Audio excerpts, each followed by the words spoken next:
Le coup fatal, c'est que cette personne va dire, voilà, je vais rentrer dans le cockpit, puisque le commandant ne veut pas venir me voir, je vais prendre les commandes et on va faire demi-tour, on repart à Munich. Et là, je me suis dit, mais il est malade. Donc c'est là que je suis intervenu, je l'ai maîtrisé, je l'ai mis au sol. Bonjour, je m'appelle Tariq Saïbeddine, je suis ancien boxeur professionnel, éducateur spécialisé. En août 2018, j'ai évité le détournement d'un vol Munich-Paris. Et pour Néo, je vous raconte mon histoire. En été 2018, je suis en voyage avec mon épouse à Munich. On s'apprêtait à rentrer sur Paris. Dès qu'on est dans le vol, il va m'arriver une chose incroyable.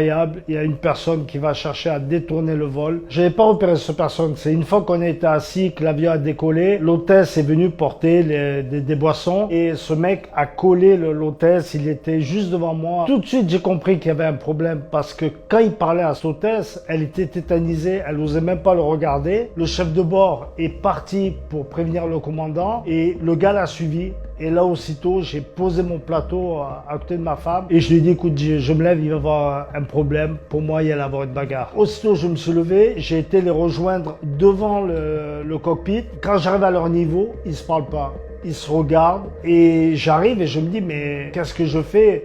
J'avais l'air bête. Si je dis, bon, il y a un problème, qu'est-ce qui se passe? En tournant ma tête sur le côté, je vois que la porte des toilettes est ouverte. Je vais m'engouffrer dans les toilettes. Je vais laisser la porte entrouverte. Et là, je comprends que le mec lance, maintenant, c'est moi le patron, vous allez faire tout ce que je vous dis. Il parlait en français. Donc, je suis sorti. Et quand moi, j'ai commencé à vouloir lui parler, lui dire, mais à quoi tu joues? Qu'est-ce que tu fais? Le commandant ne viendra jamais te parler. Moi, il voulait pas me parler. Il me dit, écoute, j'ai pas de problème avec toi, c'est avec eux. Quand je parlais avec cette personne-là, directement, j'avais compris qu'il fallait pas paniquer l'équipage, ça pouvait être dangereux, on était en plein vol. Et donc je lui parlais doucement, on évitait de crier et d'un coup, il arrêtait de parler. Vite fait, je me suis assuré, est-ce que ce mec pouvait être armé? J'ai pu vérifier, il avait un survêtement très moulant et un haut du Bayern de Munich. Donc j'ai vu qu'il pouvait pas avoir d'armes sur lui. Le coup fatal, c'est que cette personne va dire, voilà, je vais rentrer dans le cockpit, puisque le commandant ne veut pas venir me voir, je vais prendre les commandes et on va faire demi-tour, on repart à Munich. Et là, je me suis dit, mais il est malade. Donc c'est là que je suis intervenu, je l'ai maîtrisé, je l'ai mis au sol. On m'avait dit qu'ils avaient des menottes dans un premier temps, mais après,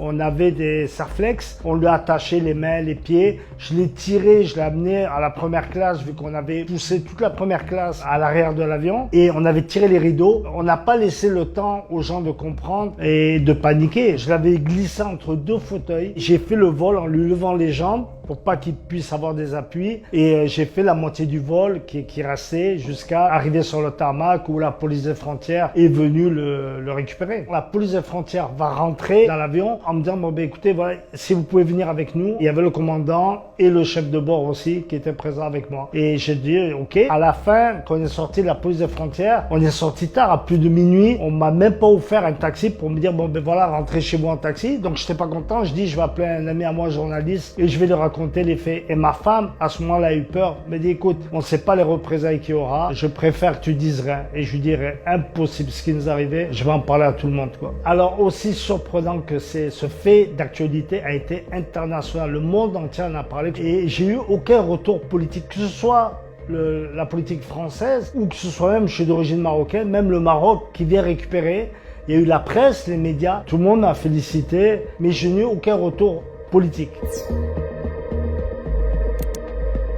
Quand j'ai commencé à boxer, j'ai trouvé toutes les valeurs qui étaient à travers la boxe et évidemment que j'avais renforcé ma confiance en soi. Dans l'avion, j'avais l'impression de revivre toute ma carrière sportive de boxeur professionnel et face à cette personne-là dans l'avion, j'avais l'impression de me retrouver en conférence de presse où on cherche à s'impressionner à travers le regard ou la parole. Il fallait garder les moyens et être déterminé. Et ce mec a su dès le début que dans mon regard, j'étais beaucoup plus déterminé que lui. Si tout ce que je vous ai raconté vous intéresse et vous voulez en savoir plus, je vous invite à lire le livre Dans le droit chemin, mon livre autobiographique chez Cité Éditions.